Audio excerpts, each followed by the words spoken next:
క్రిస్పీగా క్రంచీగా ఉండే ఆయిస్టర్ మష్రూమ్ రెసిపీని ఒకటి మీతో షేర్ చేసుకుంటున్నాను.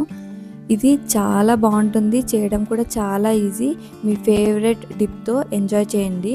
ప్రాసెస్ కూడా చాలా సింపుల్. ఒక్కసారి చేసుకుంటే మళ్ళీ మళ్ళీ ఇదే ట్రై చేస్తారు, ట్రస్ట్ మీ. ప్రాసెస్ విషయంకి వస్తే ఫస్ట్ ఆయిస్టర్స్ని క్లీన్ చేసుకోవాలి. సాల్ట్ వాటర్లో వేసుకొని క్లీన్ చేసుకుందాం. 2 to 3 minutes ఉంటే సరిపోతుంది. ఎందుకంటే ఆయిస్టర్ మష్రూమ్స్ అనేవి వాటర్ని ఎక్కువ అబ్జర్వ్ చేసేసుకుంటాయి.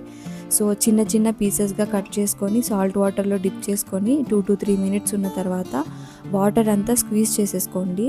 లేకుంటే మసాలాస్ అంత బాగా పట్టవు. నేను ఇక్కడ చిన్న చిన్న పీసెస్గా చేసుకున్నాను. మీరు కావాలంటే మష్రూమ్ మొత్తం ఒకేసారి వేసేసుకోవచ్చు.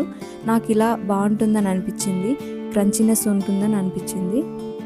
ప్రాసెస్ కూడా చాలా సింపుల్. ఎలా చేసుకోవాలంటే ఫస్ట్ 4 teaspoons బేసన్ యాడ్ చేసుకోండి. దాని తర్వాత ఒక 2 spoons దాకా కార్న్ఫ్లోర్ యాడ్ చేసుకోండి. అందులోని జీలకర్ర, సాల్ట్, పసుపు, కొంచెం మిర్చి పౌడర్ యాడ్ చేసుకోండి. మిర్చి పౌడర్ కొంచెం చూసి యాడ్ చేసుకోండి, లేదంటే స్పైస్ ఎక్కువ ఉంటుంది. తర్వాత ఈ మిక్చర్ని అంతా బాగా కలిసిపోయేలాగా మిక్స్ చేసుకోండి. ఇలా మిక్స్ చేసుకున్న తర్వాత వాటర్ కొద్ది కొద్దిగా యాడ్ చేసుకుంటా ఆ మిక్చర్ని కంప్లీట్ చేయండి. కన్సిస్టెన్సీ నార్మల్ పకోడాకి ఎలా రావాలో అలా రావాలి, ఇక్కడ చూపిస్తున్నట్టు.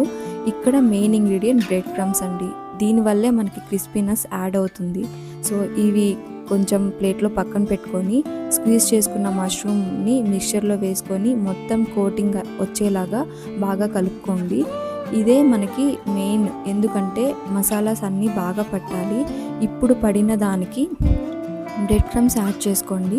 ఇది కంప్లీట్గా ఈవెన్గా కోట్ అయ్యేలాగా చూసుకోండి. నార్మల్గా ఒకసారి ఇలా ట్రై చేసి ఎలా ఉందో నాకు తప్పకుండా కమెంట్స్లో మెన్షన్ చేయండి.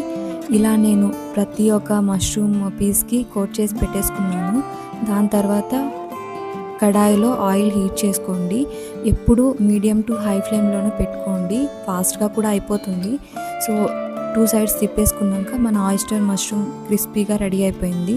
ఇది మీ ఫేవరెట్ డిప్తో సర్వ్ చేసుకోండి, చాలా బాగుంటుంది. Thank you for watching.